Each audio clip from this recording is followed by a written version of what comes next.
Olá pessoal, sejam bem-vindos a mais um vídeo. Hoje vamos aprender como dizer que gostamos ou não gostamos de alguma coisa em crioulo. É um tema muito útil porque todos os dias dizemos aquilo que gostamos ou não gostamos em qualquer conversa. Vamos lá? A forma mais comum é usar o verbo gosta mais preposição de. Por exemplo, gosta de música. Gosta de música. Gosta de cachupa. Gosta de cachupa. Minha pai gosta de ler.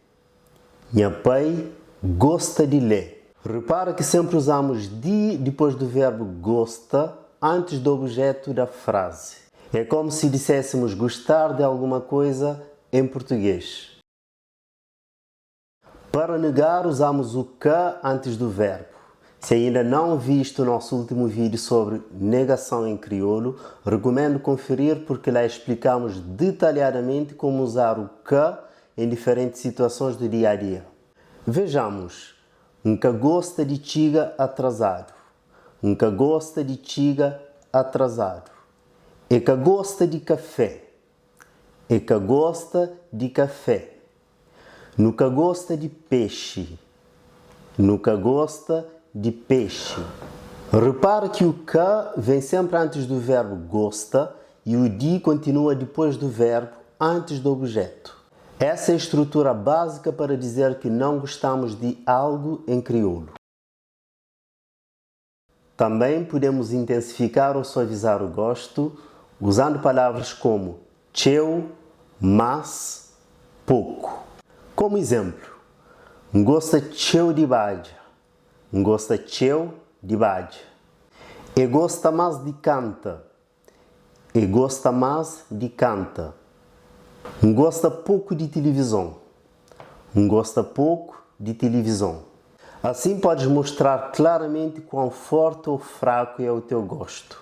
E lembre-se, usar essas palavras deixa a frase mais precisa e natural, ajudando a expressar melhor o que sentimos sobre as coisas, atividades ou pessoas. Podemos usar gosta de também para fazer perguntas sobre os gostos das pessoas no dia a dia. Por exemplo, gosta de grogo? Gosta de grogo? Os meninos gostam de ler livro? Os meninos gostam de ler livro? Nós gosta de estudar crioulo? Nós gosta de estudar crioulo? Repara que a estrutura é a mesma das frases afirmativas. O verbo gosta vem antes do de e só adicionamos o ponto de interrogação ou a entonação para transformar em pergunta. Resumindo, assim podes perguntar de forma natural o que as pessoas gostam ou não gostam, tornando a conversa mais interessante.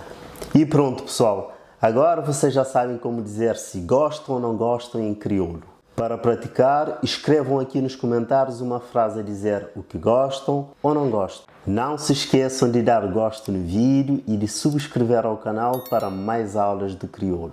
Até o próximo vídeo.